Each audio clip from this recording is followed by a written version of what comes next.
दृष्टि आईएएस के audio article programme में आपका स्वागत है। आज का हमारा आर्टिकल भूगोल के महत्वपूर्ण भाग अल नीनो का मानसून पर प्रभाव से संबंधित है। यूपीएससी की प्रारंभिक और मुख्य दोनों परीक्षाओं में इस भाग से प्रश्न पूछे जाते रहे हैं। यह आर्टिकल आपके उत्तर लेखन की गुणवत्ता बढ़ाने में सहायता करेगा। यह ऑडियो आर्टिकल सामान्य अध्ययन प्रश्न पत्र 1 के भूगोल खंड से जुड़ा है। तो आइए आर्टिकल की शुरुआत करते हैं।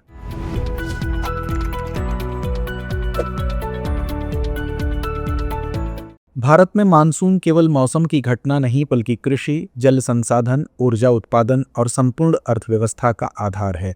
भारत जैसे कृषि प्रधान देश में यदि मानसून कमजोर हो जाए तो खाद्यान्न उत्पादन, ग्रामीण अर्थव्यवस्था और महंगाई पर प्रतिकूल असर पड़ता है। हर वर्ष जून से सितंबर के बीच दक्षिण पश्चिमी मानसून के माध्यम से भारत में औसतन 119 सेंटीमीटर वर्षा होती है, जो देश की 60% कृषि भूमि को सिंचाई प्रदान करती है। लेकिन हर वर्ष मानसून की तीव्रता, समय और वितरण में अंतर देखा जाता है और इसका एक प्रमुख कारण है अल नीनो।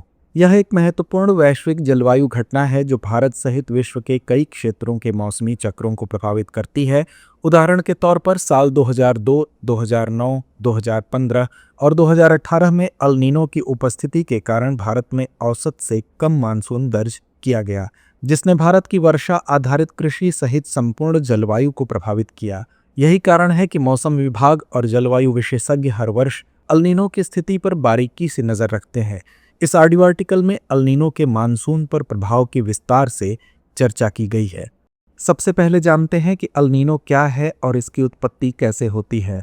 अल नीनो की घटना की पहचान सबसे पहले पेरू के मछुआरों द्वारा पेरू के तट से दूर सतही जल के असामान्य रूप से गर्म होने के रूप में किया गया था। स्पेनिश प्रवासियों ने इसे अल नीनो कहा, जिसका अर्थ स्पेनिश में छोटा बच्चा होता है। गौरतलब है कि अल नीनो दक्षिणी दोलन घटना का सामान्य से अधिक उष्ण चरण है। इस दौरान भारत सहित विश्व के कई क्षेत्रों में आमतौर पर गर्म तापमान और सामान्य से कम वर्षा होती है। अल नीनो घटना के दौरान दक्षिण अमेरिका के उत्तरी तट से भूमध्य रेखीय प्रशांत महासागर में समुद्र की सतह का तापमान दीर्घकालिक सामान्य औसत से कम 0.5 डिग्री सेल्सियस अधिक गर्म होता है। संक्षेप में कहें तो अल नीनो एक जलवायु संबंधी अनियमित घटना है जिसमें मध्य और पूर्वी भूमध्य रेखीय प्रशांत महासागर के समुद्र की सतह का तापमान सामान्य से 0.5 डिग्री सेल्सियस या अधिक बढ़ जाता है। यह घटना हर 2 से 7 वर्षों के बीच होती है और आमतौर पर 9 महीने से 12 महीने तक बनी रहती है।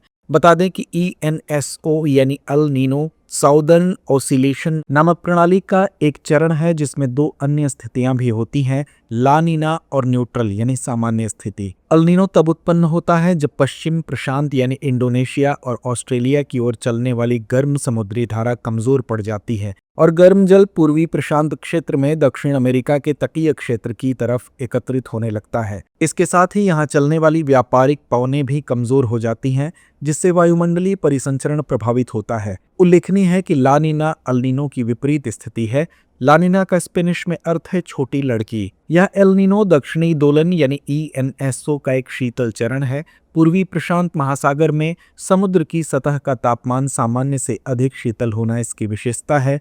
ला नीना में व्यापारिक पवनें प्रबल हो जाती हैं तथा उष्ण जल को पश्चिमी प्रशांत क्षेत्र की ओर प्रवाहित करती हैं। ला नीना की स्थिति में औसत से अधिक मानसूनी वर्षा होने की संभावना होती है। आइए अब जानते हैं कि अल नीनो का मानसून से क्या संबंध है। भारतीय मानसून का संचालन मुख्यतः भूमि और समुद्र के बीच तापमान के अंतर पर आधारित होता है। गर्मियों में भारतीय उपमहाद्वीप तेजी से गर्म हो जाता है, जिससे निम्न दबाव क्षेत्र बनता है और समुद्र से नमी से भरी हवाएं ऊपर की ओर उठती हैं। ये नमी युक्त हवाएं भारत में मानसून वर्षा का कारण बनती हैं। लेकिन जब अल नीनो सक्रिय होता है तो यह प्राकृतिक संतुलन प्रभावित होता है। अल नीनो की स्थिति में व्यापारिक पवनें कमजोर पड़ जाती हैं, जिससे मानसूनी हवाओं की गति भी धीमी हो जाती है। हवाओं की गति धीमी होने के कारण ये धीरे धीरे भारतीय उपमहाद्वीप की ओर पहुंचती हैं, जिससे मार्ग में ही इनकी अधिकांश नमी जलवाष्प में परिवर्तित हो जाती है। इसकी वजह से कम वर्षा की स्थिति उत्पन्न होती है। इसके अलावा अल नीनो की वजह से मानसून के पहुंचने में भी देरी होती है। साथ ही अल नीनो की स्थिति में मानसून कम समय में ही कमजोर पड़ जाता है। अतः स्पष्ट है कि यह मानसून की अवधि और मात्रा को नकारात्मक तरीके से प्रभावित करता है। आइए अब जानते हैं कि अल नीनो का प्रभाव या महत्व क्या है। अल नीनो केवल मानसून को ही नहीं बल्कि वैश्विक जलवायु प्रणाली को व्यापक रूप से प्रभावित करता है। भारत के परिप्रेक्ष्य में यह कई क्षेत्रों को प्रभावित करता है। मसलन अल नीनो के कृषि पर प्रभाव की बात करें तो भारत के अधिकांश किसान कृषि के लिए वर्षा पर निर्भर हैं। अल नीनो वर्ष में वर्षा कम होने से फसलों की बुआई और उत्पादन में कमी आती है। उदाहरण के तौर पर वर्ष 2002 और 2009 में प्रमुख खाद्यान्न फसलों का उत्पादन गिरा था, जिससे खाद्य मुद्रास्फीति बढ़ गई थी। वहीं जल स्रोतों पर इसके प्रभाव की बात करें तो कम वर्षा के कारण जलाशयों, नदियों और भूजल के स्तर में गिरावट आती है। इससे पेयजल संकट और सिंचाई संबंधी समस्याएं बढ़ती हैं। साथ ही इसका बिजली उत्पादन पर भी असर पड़ता है। जल विद्युत परियोजनाएं मानसून पर निर्भर होती हैं। अल नीनो के कारण जलाशयों में जलस्तर कमजोर होने से विद्युत उत्पादन प्रभावित होता है। इन सब के अलावा अल नीनो की वजह से कम वर्षा के कारण मूल्य वृद्धि की समस्या भी उत्पन्न होती है। कम वर्षा और फसल उत्पादन में गिरावट के कारण खाद्यान्न की कीमतें बढ़ जाती हैं। इससे उपभोक्ता मूल्य सूचकांक यानी कि CPI प्रभावित होता है। साथ ही अल नीनो वायुमंडलीय अस्थिरता को भी जन्म देता है। अल नीनो के दौरान गर्मी की तीव्रता अधिक रहती है, जिससे तापमान में अधिक वृद्धि होती है और हीट वेव्स का भी प्रभाव अधिक होता है। गौरतलब है कि अल नीनो का प्रभाव भारत में सभी क्षेत्रों में समान नहीं होता।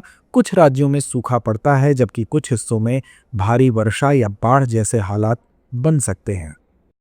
आइए अब नजर डालते हैं निष्कर्ष पर। अल नीनो और भारतीय मानसून के बीच संबंध गहरा लेकिन जटिल है। यद्यपि हर अल नीनो वर्ष में सूखा पड़े यह निश्चित नहीं है, फिर भी इसकी उपस्थिति भारतीय मानसून की सामान्यता पर गंभीर प्रभाव डाल सकती है। भारत जैसे कृषि प्रधान और मानसून निर्भर देश में अल नीनो की भविष्यवाणी और प्रभाव की समय रहते पहचान करना अत्यंत आवश्यक है। इस दिशा में भारतीय मौसम विभाग यानी IMD और अन्य वैश्विक एजेंसियां ENSO की निगरानी कर समय पूर्व चेतावनी प्रणाली विकसित कर रही हैं। इसके अलावा सूखारोधी फसलें, माइक्रो इरिगेशन और जल संरक्षण जैसे दीर्घकालिक उपाय भी इस प्राकृतिक असंतुलन से लड़ने में मददगार हो सकते हैं। साथ ही उन्नत सिंचाई पद्धतियों का विकास करने की आवश्यकता है, जिससे कम वर्षा की स्थिति में भी फसलों की पर्याप्त सिंचाई हो सके। भविष्य में जलवायु परिवर्तन के प्रभावों को देखते हुए अल नीनो जैसी घटनाएं अधिक तीव्र और अस्थिर हो सकती हैं। इसलिए विज्ञान आधारित नीति निर्माण, कृषि योजना और आपदा प्रबंधन को इन परिवर्तनों के अनुसार सुदृढ़ करना समय की मांग है। तो व्यूअर्स, आज के लिए बस इतना ही। चर्चा को विराम देते हुए नोट करते हैं आज का सवाल। अधिकांश असामान्य जलवायु घटनाओं को अल नीनो प्रभाव के परिणाम के रूप में समझाया गया है। क्या आप सहमत हैं? डियर व्यूअर्स, अपने एग्जाम की तैयारी को और बेहतर करने के लिए हमारे चैनल को लाइक, शेयर और सब्सक्राइब करना न भूलें।